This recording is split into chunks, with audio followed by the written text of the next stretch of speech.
Hello students, welcome to my YouTube channel in the subject of business environment. आज के इस video lecture में हम मॉड्यूल 2 का इंपॉर्टेंट टॉपिक कवर करने वाले हैं, जो है energy resources, renewable and non renewable resources.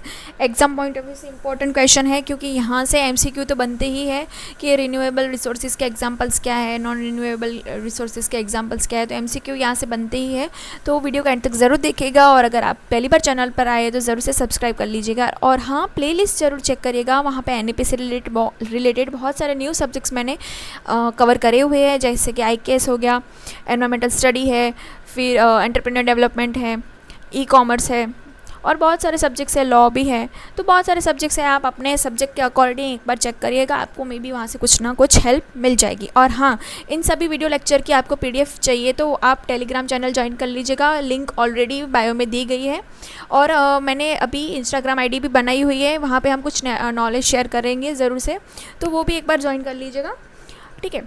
तो और टेलीग्राम चैनल पे मैं एमसीक्यू सीरीज़ भी मैंने स्टार्ट कर दी है, तो वहाँ से ज़रूर आपको एग्ज़ाम में हेल्प मिल जाएगी, आपके डेली बेसिस पे रिवीजन होते रहेंगे उसकी वजह से। तो आइए स्टार्ट करते हैं वीडियो। कि फर्स्ट क्वेश्चन है अपना क्या, पहले ये थोड़ा मैं क्लीन कर दूँ ताकि पढ़ने में अपने को सही लगे।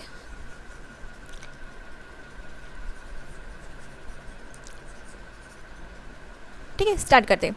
ये अपना है क्वेश्चन 1, मतलब इस वीडियो का क्वेश्चन 1 कि एनर्जी रिसोर्सेज में renewable and non renewable resources. तो इसका शॉर्ट नोट आपको पूछा जा सकता है। तो फर्स्ट क्या है कि रिन्यूएबल एनर्जी रिसोर्सेज समझेंगे पहले। रिन्यूएबल एक सेकंड है, सॉरी।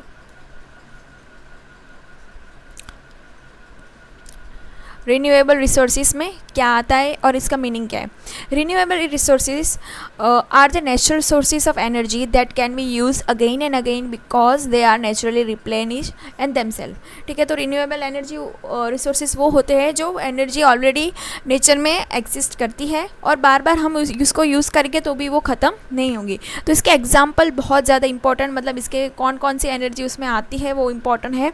पहले एक बार फटाफट देख लेते हैं। एक है सोलर एनर्जी, फिर विंड एनर्जी है, हाइड्रो पावर है, बायोमास है, जियोथर्मल एनर्जी है एंड ओशन एनर्जी है। तो टोटल 5 to 6 इसमें एनर्जी आती है।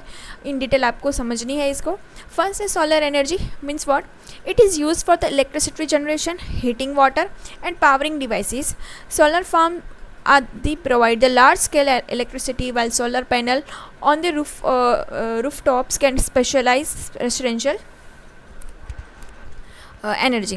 ठीक है, तो सोलर एनर्जी में क्या चीज़ें आ जाएंगी, हमें जो एनर्जी मिलती है सूरज से। ठीक है, तो वो कहाँ पे यूज़ हो रही है आजकल, इलेक्ट्रिसिटी जनरेशन, हीटिंग वाटर, ठीक है, जहाँ पे हम पानी गर्म कर सकते हैं। फिर पावरिंग डिवाइसेस में इस्तेमाल होती है सोलर एनर्जी, जहाँ पे solar farms can provide the large scale electricity while solar panel on the roof top can supply the residential energy. तो ठीक है, आपके घर पे अगर ज़रूर से सोलर पैनल है तो ज़रूर से कमेंट करके बताइएगा कि हाँ यस, ऐसे आपके सोलर पैनल आप इस्तेमाल करते हैं। ठीक है, फिर है wind energy. Wind energy is generated by the converting the kinetic energy of the wind into the electricity using the wind turbines utilized in the large scale wind farms and small scale turbines for the individual home or the businesses। तो wind energy वही होती है जो आपने कहाँ पे देखने को मिलती है, जहाँ पे जो हवा का जो एनर्जी है, मतलब जो हवा रहती है वो सबसे ज़्यादा होगी या तो ओशन के नज़दीक।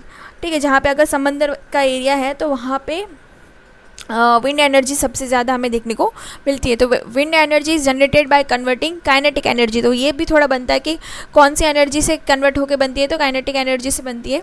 इनटू इलेक्ट्रिसिटी में उसको जनरेट करते हैं for the using the wind turbines utilise in the large scale wind farms and small scale turbines for the individual homes और द बिजनेस। तो आजकल विंड एनर्जी का भी बहुत ज़्यादा हम देख सकते हैं। विंड एनर्जी में फर्स्ट स्टेज पे कौन सी कंट्री है, मुझे ज़रूर से कमेंट करके बताइएगा। फर्स्ट ऐसी कौन सी कंट्री है जो फर्स्ट आती है विंड एनर्जी का सबसे ज़्यादा इस्तेमाल करती है इसमें। फिर hydro power. Hydro power generates the electricity from the flow of water, typically through the dams or the rivers. Large-scale hydroelectricity plants and small-scale run-off river projects. तो हाइड्रो पावर किससे इस्तेमाल होती है, नाम से पता चल रहा है कि वो फ्लो ऑफ वाटर से होती है, जहाँ पे जैसे कि डैम और रिवर पे ही नीचे बड़े बड़े पावर प्लांट मतलब लगा दिए जाते हैं। ठीक है, कि उससे प्रोजेक्ट्स इस तरह से बनाए जाते हैं कि उनसे ही इलेक्ट्रिसिटी जनरेट हो। ठीक है। तो मुझे ज़रूर से बताना कौन सा ऐसा डैम है जो सबसे बड़ा इंडिया में है जहाँ पे हाइड्रो पावर प्लांट इस्टेब्लिश है। कौन सा ऐसा डैम है कमेंट करके बताना, ठीक है, कि इंडिया का जहाँ पे सबसे ज़्यादा हाइड्रो पावर का इस्तेमाल करा जाता है। फिर है biomass. Biomass energy is drive from the organic materials and such as plant matter and animal waste which can be burn for the heat और कन्वर्टेड इनटू द बायोफ्यूल। तो बायोमास किस तरह से इस्तेमाल होती है, ठीक है, इस तरह से कौन प्लांट एंड एनिमल के जो वेस्ट होते हैं, ठीक है, उनसे ही उनको बर्न करके हीट करा जाता है और उससे ही बायोफ्यूल बनता है, तो वो हो जाएगा बायोमास। फिर है जियोथर्मल एनर्जी होती है। Geothermal energy capture the heat from the earth's interior for the heating and electricity generation. तो जियोथर्मल पावर डायरेक्टली ही हीट कैप्चर करी जाती है अर्थ के इंटीरियर भाग से। फिर है ocean energy. Ocean energy include the tidal wave and the thermal energy drive from the ocean. Tidal energy can be captured using turbine while wave energy can be captured through the various technologies। तो ocean energy वही है जहाँ पे energy use करते हैं हम, जो Tide वगैरह आती है, ठीक है, जो हम बोल सकते हैं कि जो ओशन में जो एनर्जी जनरेट होती है जब भी भर्ती के टाइम सबसे ज़्यादा जब वेव्स बहुत ज़्यादा हाई रहती है तब उनसे हम कैप्चर करते हैं और उस टेक्नोलॉजी को हम बोलते हैं ओशन एनर्जी का इस्तेमाल हम कर रहे हैं। तो ये थी अपनी रिन्यूएबल एनर्जी, ठीक है। उनके एग्जाम्पल से आपको याद रखना है। एग्जाम में अगर शॉर्ट नोट पूछा जाता है सिर्फ रिन्यूएबल एनर्जी रिसोर्सेज, तो इतना ही आपको एग्जाम में लिखना है।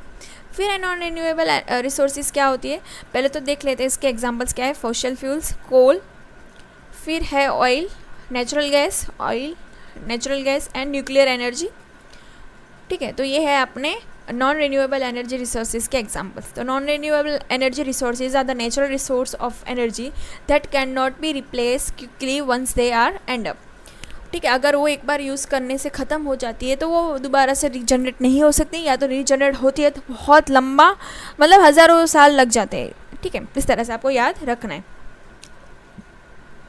इसमें है first fossil fuel. Fossil fuels include the coal, oil and natural gas formed from the remain of the ancient plant and animals over the millions of years. It is used for electricity generation, transportation fuels, heating and industrial processes, ठीक है। तो fossil fuel वही हैं जहाँ पे हम transportation में जो फ्यूल लगता है हीटिंग के लिए, एंड इंडस्ट्रियल प्रोसेसेस में जो oil, coal and natural gas लगता है वो फॉसिल फ्यूल में आ जाएगा। फिर है कोल। कोल इज फ्लेमेबल ब्लैक और the brownish black sedimentary rock formed from the ancient plant material that has exposed to heat and pressure over the millions of years.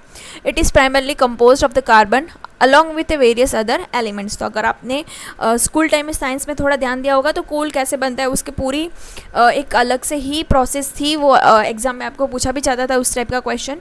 तो कोल का ही पूरा लिखा हुआ है कि वो क्या होता है, कैसे कलर का होता है, ठीक है, और कैसे वो बनता है, ठीक है। बहुत ज़्यादा हीट एंड प्रेशर की वजह से मिलियंस ऑफ ईयर में ज़मीन में वो, मतलब जो पेड़ पौधे हैं या फिर एनिमल्स है वो धंस गए, और फिर अंदर ही प्रेशर एंड हीट की वजह से वो कार्बन जो कार्बन में मतलब कार्बन की वजह से कोल में वो कन्वर्ट हो जाते हैं, ठीक है। तो वो कोल का ही पूरा एग्जांपल यहाँ पे लिखा हुआ है। फिर ऑयल या तो petroleum. Oil is a liquid fossil fuel formed from the remains of the ancient marine organism. It is extracted through the drilling and refined into various products. It is used in residential heating system and industrial processes. तो oil तो बहुत ज़्यादा, petroleum जो products हैं जो बहुत ज़्यादा इस्तेमाल हम कर रहे हैं ट्रांसपोर्टेशन वगैरह के लिए, तो वही जो लिक्विड फॉर्म में है फॉसिल फ्यूल वो हो जाएगा ऑयल। फिर है natural gas. Natural gas is a fossil fuel primarily compose of the methane and it is use found in association with the oil deposits.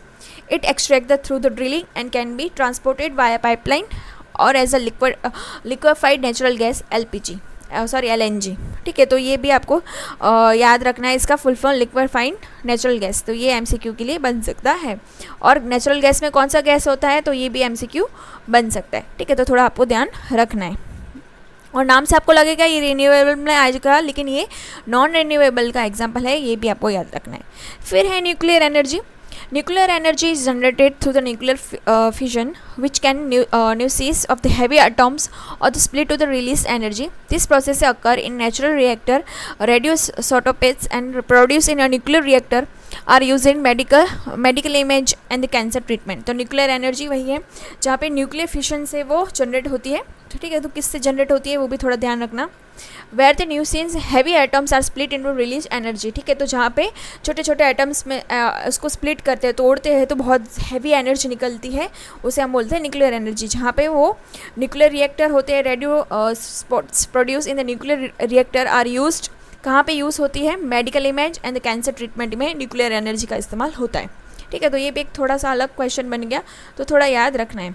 हमें लगेगा न्यूक्लियर एनर्जी कैसे इस्तेमाल होगी, लेकिन यहाँ पे लिखा गया है तो हमने याद रखना है एग्जाम पॉइंट ऑफ व्यू से। समझा इतना? नॉन रिन्यूएबल एनर्जी में फॉसिल फ्यूल हो गए, कोल, ऑयल, नेचुरल गैस का सबसे ज़्यादा ध्यान रखना है आपको। एलपीजी एंड मीथेन इसमें इंक्लूडेड है। न्यूक्लियर एनर्जी में कैंसर एंड मेडिकल इमेजिन में ये इस्तेमाल करा जाता है। फिर ये हम नेक्स्ट वीडियो में कवर करेंगे बायोडाइवर्सिटी एंड डिस्ट्रीब्यूशन वाला। जो रिन्यूएबल एनर्जी के साथ कनेक्टेड है वही क्वेश्चन पहले हम फटाफट देख लेते हैं। नेक्स्ट इसमें क्वेश्चन नंबर 2 है अपना conventional and non-conventional resources. Conventional resources are traditional source of energy that have been widely used for many years.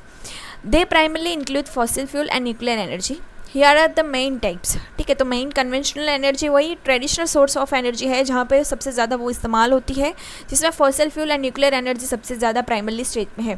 तो ये एमसीक्यू बन गया। कन्वेंशनल एनर्जी के मेनली कंपोनेंट कौन से है या तो कौन सी एनर्जी है, तो fossil fuel and nuclear energy. तो फर्स्ट है फॉसिल फ्यूल, जिसमें आ जाएगा कोल, ऑयल एंड नेचुरल गैस। तो कोल का अभी हमने देखा कि क्या एक सॉलिड फॉसिल फ्यूल है जहाँ यूज़ होता है primarily for the electricity generation and industrial process. फिर ऑयल है और पेट्रोलियम जो है लिक्विड फॉसिल फ्यूल जहाँ यूज़ होता है transportation, heating and as a raw material in petrochemical products. फिर है नेचुरल गैस जो है गैसोलीन, ये गैसियस फॉसिल फ्यूल है जो यूज़ होता है heating, electricity generation and as the industrial feed stock.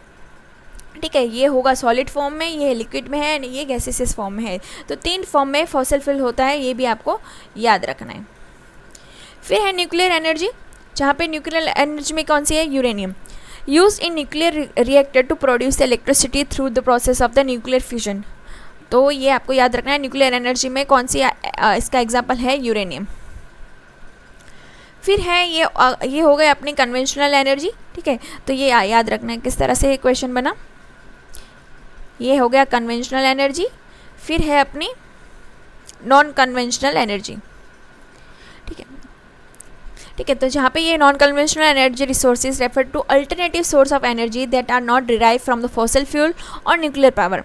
जो फॉसिल फ्यूल और न्यूक्लियर पावर से नहीं होती है वो अदर देन सभी चीज़ें नॉन कन्वेंशनल एनर्जी में आ जाएंगी। This resources are often more sustainable and environmental friendly. तो कौन सी ऐसी रिसोर्सेज है, कौन सी ऐसी एनर्जी है जो एनवायरमेंटल फ्रेंडली है, कन्वेंशनल या नॉन कन्वेंशनल? तो नॉन कन्वेंशनल आ जाएगी। तो ये भी एमसीक्यू आपका बनता है। हियर आर द सम की types of non conventional energy. तो कौन सी है अभी हमने देखी वही। First solar energy, wind energy, hydro power, biomass, geothermal energy and tidal and the wave energy. The first solar energy means what? Energy derived from the sun using the solar panel. It can be used through electricity generation, heating, etc. फिर wind energy generated by wind turbines that converted wind kinetic energy, ये हमारा MCQ, into electricity. Wind farms can be located in onshore or the offshore.